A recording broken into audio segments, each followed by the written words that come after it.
नमस्कार मित्रांनो, Balasaheb Pawar LIC of इंडियामधनं बोलत आहे। मित्रांनो, आपल्या जीवनातला वेळ आपण वाढवू शकत नाही, किती राहिलेला माहिती नाही। वेळ फार महत्त्वाचा आहे, नैसर्गिक देणगी आहे। प्रत्येकाचं आयुष्य किती आहे हे कुणालाही माहिती नाही आणि ज्यावेळेस माणसाचा मृत्यू होतो त्यावेळेस आपल्याला आयुष्य वाढवता येत नाही, पैसे देऊन पण वाढवता येत नाही, कशानंच वाढवता येत नाही, वशिला पण चालत नाही। मित्रांनो, त्यासाठी योग्य वेळ वापरणं एवढंच आपल्या हातात आहे आणि मार्ग पण असा आहे की वेळ आपल्याला विकत घेता येते पैशानं। म्हणजे सगळ्यात महत्त्वाचा पॉईंट पैसा आहे आणि पैशाची जर बचत नाही केली तर पैसे कमवायचं वय पण संपून जाईल आणि वेळ पण वाढवता येणार नाही आणि माणूस आर्थिकदृष्ट्या कमजोर होतो आणि आर्थिकदृष्ट्या कमजोर झाल्यावर मानसिकदृष्ट्या कमजोर होतो। ज्या लोकांकडे पैसे नाहीत त्यांचं जीवन पहा किती दुःखमय कष्टमय होतं आणि वेळोवेळी अडवणूक होते, पिळवणूक होते आणि त्रास पण होतो आणि जीवन एक सजा असल्यासारखं वाटतं। मित्रांनो, ज्याच्याकडे पैसे नाही त्याच्या जीवन थोडा अभ्यास करा। आणि मित्रांनो, प्रत्येकाला परमेश्वराने वेळ सारखी दिली आहे, गरीब आणि श्रीमंत असा भेद केलेला नाही। प्रत्येकाला 24 तासाचा दिवस आहे आणि तो वेळ कसा वाया घालवतात लोक किंवा कसा चांगला वेळ वाया त्याचा उपयोग करून घ्यायचा ह्यासाठी आपल्याला कोणीतरी सांगणारा पाहिजे, त्याचं मार्गदर्शन पाहिजे आणि आपण त्याला महत्त्व पण त्या सांगणाऱ्याला महत्त्व दिलं पाहिजे, त्याचं ऐकलं पाहिजे स्वतःच्या हितासाठी। जसं शाळा कॉलेजमध्ये शिक्षकाचं आपण ऐकत नसेल, प्राध्यापकाचं ऐकत नसेल तर काय होईल, पुन्हा आपल्याला पश्चाताप होतो की आपण केलेल्या चुकाचे परिणाम भोगावे लागतात। आज हे असं 99% लोक भोगत आहेत। मित्रांनो, आपल्याला गेलेल्या वेळेची किंमत फार मोठी मोजावं लागते। जसं एखाद्या विद्यार्थ्याने शिक्षण नाही घेतलं तर त्याला 10-15 हजार रुपयात आयुष्यभर नोकरी करावी लागते आणि तसंच आहे, एखाद्या रुग्णाने वेळेत ट्रीटमेंट नाही घेतली तर जीवसुद्धा जाण्याची शक्यता असते। एखाद्या घराला सुरक्षा नाही दिली तर त्याची चोरी पण होते। वाहनाला योग्य वेळी ब्रेक नाही लावलं तर अपघात होऊ शकतो। अनेक गोष्टी आहेत मित्रांनो, ह्या वेळेचं महत्त्व कळालं तरच फायदा आहे जीवनाचा, नाहीतर काही उपयोग होत नाही। म्हणून आत्ता आपल्याला पैशाचा प्रश्न सोडवण्यासाठी LIC ऑफ इंडिया ही भारत सरकारची संस्था आहे। इथं तुम्हाला अनलिमिटेड प्रॉफिट मिळतात जे की कुठंच मिळणार नाहीत। जसं तुम्ही 10,000 रुपये बचत केली की 30 लाख रुपयाचा आपण बॉन्ड लिहून देतो। जे पैसे भरलेले नाहीत, ठेवलेले नाहीत आणि कमवलेले नाहीत त्या पैशाची आपण गॅरंटी देतो आणि ती पण वाईट वेळेत। वाईट वेळेत तुम्हाला कुणीही मदत करत नाही। जसं माणसाच्या जीवनामध्ये अपंग होणे, दुर्घटना घडणे, ॲक्सिडेंट आणि डेथ, डिसॅबिलिटी, डेथ आणि डिसीज हे कुणाच्या आयुष्यामध्ये कधी एंट्री मारतील सांगता येत नाही आणि ह्याचं स्वरूप किती छोटं मोठं असेल हे पण सांगता येत नाही आणि रोज तर आपलं आयुष्य कमी होत चाललं जे नैसर्गिक आहे, जे पैशानं आणता येत नाही। मित्रांनो, आपण फार मोठी चूक करत आहे मित्रांनो, त्याची सजा आपल्याला भविष्यातच कळेल किंवा काही लोक एक्सपायर झाले तर त्यांच्या कुटुंबालाही त्याचे परिणाम वाईट भोगावे लागतात। मित्रांनो, कर्मात फार मोठी ताकद आहे, धर्मात नाही, जातीत नाही, प्रांतभेद नाही, वर्णभेद नाही, कुठलाच भेद नाही। मित्रांनो, हे जे सगळं थोतांड आहे फक्त कर्म श्रेष्ठ आहे आणि कर्माचं फळ अतिशय श्रेष्ठ आहे आणि ती समाजाला आणि स्वतःला फायद्याचं आहे। जसं तुम्ही पैसे कमवले तर काय होईल, तुम्हाला मान सन्मान पण मिळेल आणि लोकांना मदत पण करता येईल आणि स्वतः सुखी व्हाल आणि दुसऱ्याला सुखी कराल। पैसे वाढवले पाहिजेत। 99% लोक काय करतात, कमवतात आणि खर्च करतात। आता तर असा काळ आहे की जे कमवलेले नाहीत पैसे ते अगोदर कर्ज काढून खर्च करून संपवतात। मित्रांनो, चांगले दिवस कसे येणार? जसं लोन काढू नये ह्याच्या विरोधात नाही मी, परंतु लोन कशासाठी काढलं पाहिजे की इन्कमसाठी, त्या कर्जातनं तुमचे पैसे वाढ झाले पाहिजे। शेतकरी पेरणी करतो आणि धान्य जर नाही उगवलं तर नुकसान आहे का फायदा आहे? आणि जर उगवलं चांगलं आलं तर धान्य वाढून मिळतं। तसं आहे, तुम्ही कर्ज काढू नये असं नाही, कर्जातनं तुमचं उत्पन्न वाढलं पाहिजे, तुम्हाला शारीरिक आणि आर्थिक फायदा झाला पाहिजे। आता शारीरिक फायदा कसं म्हणतो, काही लोक गोवा गुटखा खातात, दारू पितात, व्यसनं करतात, पैसे तर देतात परंतु काय फायदा आहे?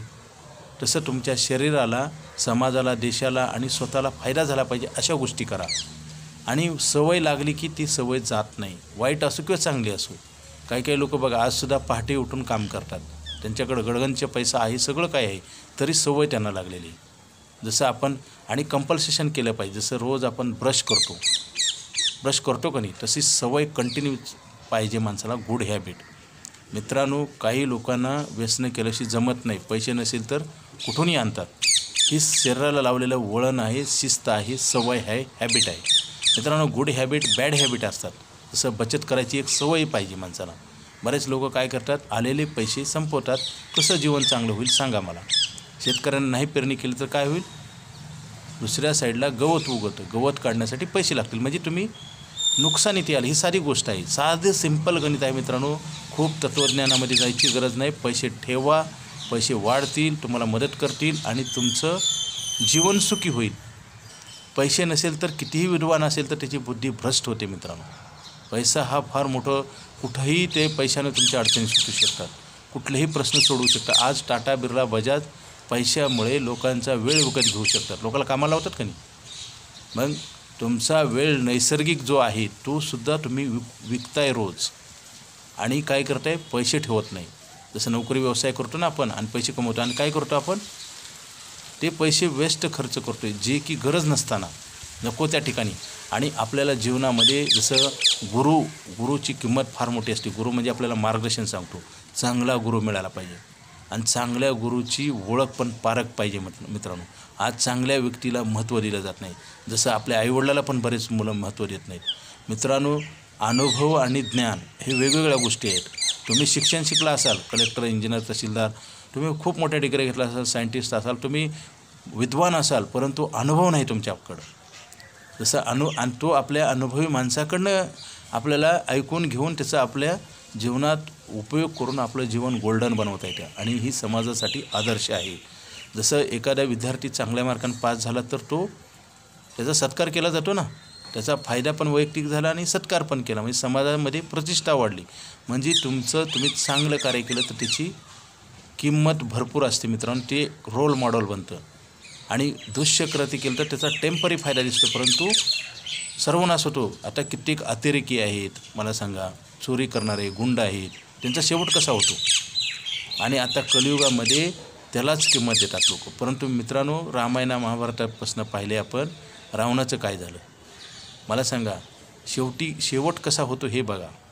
तुम्हाला परमेश्वरानं जरी वेळ दिला असेल, जन्म आपल्याला मिळालेला आहे आणि बुद्धी पण दिली असेल, त्याचा योग्य वापर करा.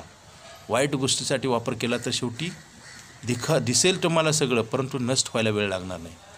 मित्रांनो, निसर्गाचा नियम आहे, प्रत्येकाला परमेश्वरानं आयुष्य दिलेलं आहे आणि ती योग्य त्याचा वापर करणं ही आपली जिम्मेदारी आहे. ज्ञान घेऊन वेळेचा योग्य वापर केला पाहिजे. ज्ञान चुकीचं घेतलं जातं, चुकीच्या गोष्टीला आपण प्राधान्य देतो आणि शेवटी सगळंच हातातनं निघून जातो. मित्रांनो, आयुष्यात पैसे लागणार आहेत, पैसे ठेवा, कोणीही आणून देणार नाही. वेळ आल्यास तुम्हाला व्याजाने घ्यावं लागतील, कधीकधी कर्ज पण मिळत नाही. आणि आपली दुर्दशा आपली स्वतःचीच नाही, आपल्या कुटुंबाची आणि पिढ्यानपिढ्या असे दुर्दशा चाललेल्या आहे. मित्रांनो, सत्य आणि चांगल्या गोष्टीला महत्त्व द्याल तर नक्की तुमचं उशिरा पण तुम्हाला महत्त्व येईल. आणि खोट्या गोष्टीला जर तुम्ही महत्त्व द्याल तर वाईट वेळ आल्याशिवाय राहणार नाही. हे निसर्गाचं स्रोत आहे मित्रांनो. वेळ हे निसर्गानं, परमेश्वरानं प्रत्येकाला आयुष्य दिले आणि ती योग्य वापरायची आपली जिम्मेदारी आहे. आणि ती वापरण्यासाठी आपल्याला मार्गदर्शनाची गरज आहे, चांगल्या मार्गदर्शनाची गरज आहे. आज मी गेली 25 वर्ष झाले LIC ऑफ इंडियामध्ये, ही भारत सरकारची संस्था आहे. आजपर्यंतचं रेकॉर्ड आहे 70-75 वर्षामध्ये LICने 1 रुपया पण कुणाचा बुडवलं नाही. सरकारची संस्था आहे आणि कित्येक कुटुंबाला आधार दिलेला आहे. एवढं सगळं माहिती असूनसुद्धा लोक चुकीच्या ठिकाणी का जातात, त्याचं कारण सांगतो मित्रांनो. तात्पुरत्या फायद्यासाठी तो नसतोच मिळत. जसं आज मार्केटमध्ये 7% इंटरेस्ट रेट आहे FDला आणि कोणी जर 10% मिळत असेल म्हटलं तर ते कसं खरं असू शकेल सांगा मला.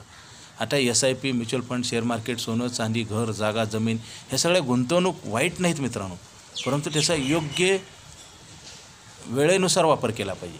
आता तुम्ही जर आयुष्य आपलं किती आहे माहीत नाही, आपण गेल्यानंतरसुद्धा आपला परिवार आहे, मग सगळ्यासाठी आपण संकट निर्माण करतो.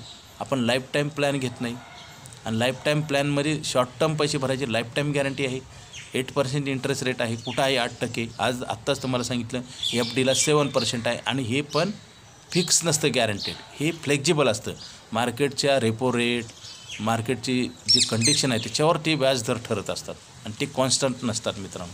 परंतु आपल्या जीवनातील जिम्मेदाऱ्या फिक्स असतात, वाढत जातात. जसं अन्न, वस्त्र, निवारा यांच्या गरजाचे रेट वाढतात, ती आपल्याला जगण्यासाठी लागतच असतं. मग आपण ह्याचं प्लॅनिंगच करत नाही तर आपल्याला चांगले दिवस कसे येतील. आजचे दिन जे म्हणतात ना सरकार, ते नाही खरे आजचे दिन आपल्याच हातात आहेत मित्रांनो. आपण जी उत्पन्न येतं ती संपूर्ण आपण खर्च करतो, कर्ज काढून खर्च करतो. जसं डेबिट कार्ड, क्रेडिट कार्ड, आपण जे लोन घेतो, उसनवार पैसे घेतो, मित्रांनो, कुठं तर संयम पाहिजे, चांगल्या गोष्टीला कंट्रोल पाहिजे, तरच त्या चांगल्या गोष्टी टिकतील आणि त्याचा फायदा स्वतःला आणि समाजाला, देशाला होईल. मित्रांनो, संयम राहिला नाही. लोक आज मी पाहतोय 25 वर्षाला LIC ऑफ इंडियामध्ये आज लोकाला खूप गडबड आहे आणि एवढी गडबड करून काहीही साध्य नाही. आज मला सांगा, श्रीमंत आहेत का लोक? दिखावा आहे, फक्त शो आहे, कर्ज काढून शो आहे. मित्रांनो, असं करू नका. कारण काय होतं, चुकीच्या गोष्टीतनं कुणाचंच भलं होत नाही, ना स्वतःचं, ना कुटुंबाचं, ना समाजाचं, ना देशाचं. योग्य गोष्टी केल्या तर तुम्हाला नक्की फायदा होईल. आम्ही पेपरवर लिहून देतोय. मला सांगा, आयुष्यभर नोकरी मिळते का? व्यवसाय असेल तर आयुष्यभर काम करू शकतो का? आणि काम नाही झाल्यावर पैसे मिळतात का? पैसे नाही मिळाले तर गरजा कशा भागवणार?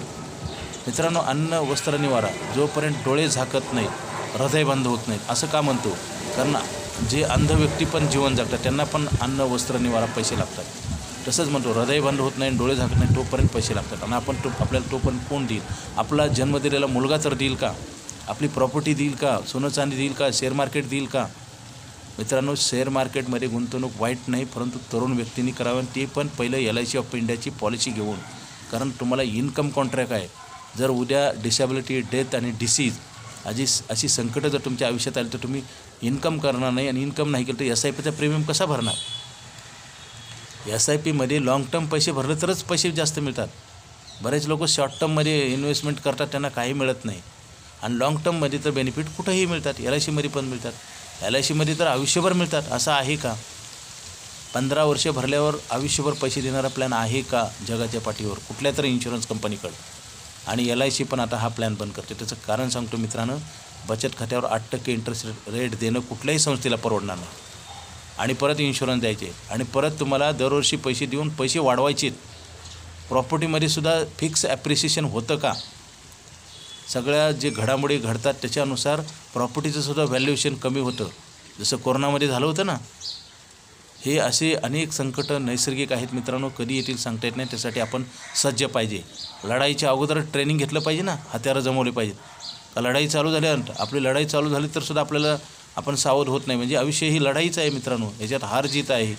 आणि ही कर्म नाही मित्रांनो, कर्म श्रेष्ठ करा. लोक काय म्हणतील ह्याला महत्त्व नाही, तुम्हाला काय महत्त्वाचं आहे. जसं आजारी पडल्यानंतर जे आपल्याला आवडतं ते पदार्थ खाऊन चालत नाही, जे शरीराला पोषक आहे ते खावं लागतं, त्यावेळेस माणूस आजारातनं बाहेर पडतो. तसं हा पैशाचा आजार प्रत्येकाला आहे आणि ह्याच्यातनं बाहेर पडायचं तर एका सिस्टमनं जावं लागेल मित्रांनो. आणि दुष्यकृत्य करून कधीच भलं होत नाही. जी चोऱ्या करतात, अपहरण करतात, गुंडगिरी करतात, त्या लोकांचं शेवटी आयुष्य काय होतं बघा. म्हणून हा मार्ग, खरा मार्ग आणि खोटा मार्ग, दोनच मार्ग आहेत. जसं शरीर चांगलं ठेवायचं असेल व्यायाम करावं लागेल, चांगला आहार घ्यावं लागेल, तसंच आहे तुमची आर्थिक परिस्थिती जर सुदृढ करायची असेल काही नियमाचं पालन करावंच लागेल. आणि डायरेक्ट रिस्क झोनमध्ये जाऊ नये. बरेच लोक डायरेक्ट SIP करतात, धोक्याची गुंतवणूक करतात आणि आपल्याला जास्त बेनिफिट हवा आहे हे शोधतात लोक. आणि अनेक मल्टी मार्केटिंग कंपन्या, पतपेढ्या, काही कॉपरेटिव्ह बँका लोकांना फसवतात.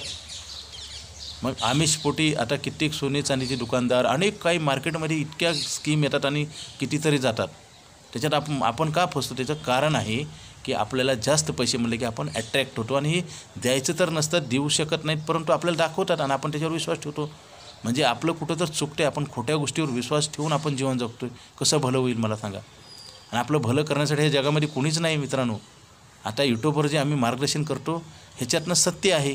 काय चुकीचं आहे मला सांगा? माझे व्हिडिओ प्रत्येक ऐका तुम्ही. तुम्हाला चांगलं वागण्यासाठी सांगतो आणि चांगलं वागताना त्रास होतो, ती घ्यायची तयारी पाहिजे. जसं बचत करताना त्रास होतो ना, बचत नाही केली तर तुम्हाला कोण पैसे देणार? एक दिवस तुमचं पैसे कमवायचे वय पण संपून जाईल. मित्रांनो, चांगल्या गोष्टीतनं चांगलंच होतं. हे वेळ लागतो परंतु गुण हमखास आहे. बचत करा, सगळे पैसे खर्च कराल तर तुम्ही स्वतः पण अडचणीत जाल, कुटुंबाला पण अडचणीत ठेवाल आणि शेवटी दुःख मोफत मिळेल. जसं 2 वस्तू खरेदी केल्यावर 1 वस्तू फ्री मिळते ना, खरेदी केली तर. तसं तुम्ही हे कर्म करताय म्हणजे तुम्हाला 100% वाईट दिवस येणार.